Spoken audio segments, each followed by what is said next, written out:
And our topic is aflatoxin. What are aflatoxins? Aflatoxins are toxic chemicals usually produced by the mold Aspergillus genus. These mold grow in soil and on plants. Aflatoxins are one health issue because of the environmental, human, and animal interactions involved. Climate change creates the right condition for the mold to grow. They have no effects on plants but produce aflatoxin that affects human and animals that are the consumers. In human, acute aflatoxin can be fatal. Chronic exposure makes aflatoxin a carcinogen for liver cancer and it stunts growth development in children. In animal, it causes tissue damage, which can lead to death. An animal can transmit aflatoxin in milk to human, and human contribute to climate change in the environment.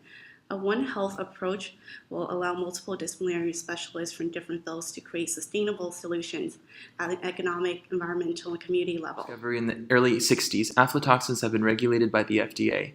At first, there were very strict regulations in place, but they were relaxed in the 1980s after studies were done to show that aflatoxins affect animals less than they affect humans. The current standing on regulation in the U.S. is 20 parts per billion for human consumption and 300 parts per billion for most large-scale animal consumption. In Europe, the regulations on imports are much stricter at 2 parts per billion. Crop loss and the cost of research combined amount to a hefty $1.5 billion per year in the United States. Unfortunately, in other poorer countries, there is no funding to aflatoxin research or prevention, meaning that the general population is at a much higher risk to be exposed to dangerous levels of toxin. While only 1.3% of Americans had detectable levels of aflatoxins in their blood, more than 80% of Kenyans were found to have significant levels of aflatoxins. This is obviously a One Health issue that needs to be tackled all around the world. To this issue, impacting plants, people, and animals, involves preventing Aspergillus mold growth on our crops and harvested grains before and during food production. We propose a non-governmental organization to get things moving. The NGO will provide farmers with education and equipment to grow crops best adapted to certain environments and to reduce crop stresses, as well as build facilities that allow proper drying and clean storage of grains.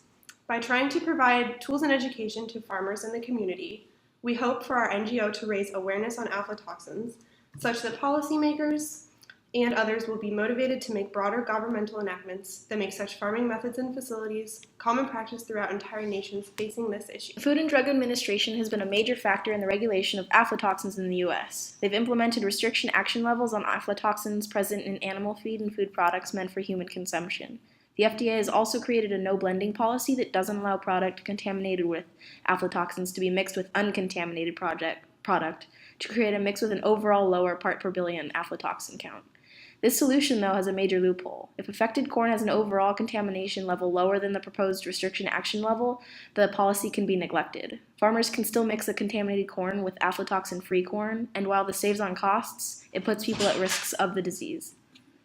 Reach out to the public and educate them about aflatoxins, as it could be a potential threat to human health for consumers and can cause a severe economic impact for farmers in the produce industry.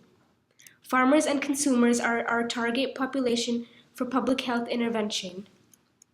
Using infographics and posters like these are informative to the general community as well as more easily understood to the public. Pre-harvest and post-harvest intervention programs. These would be educational workshops in the community to teach commercial interventions such as biocontrol and proper drying and storage of food. Using agricultural health and safety posters would be informative to farm workers on potential risks and rules and regulations on how to protect themselves.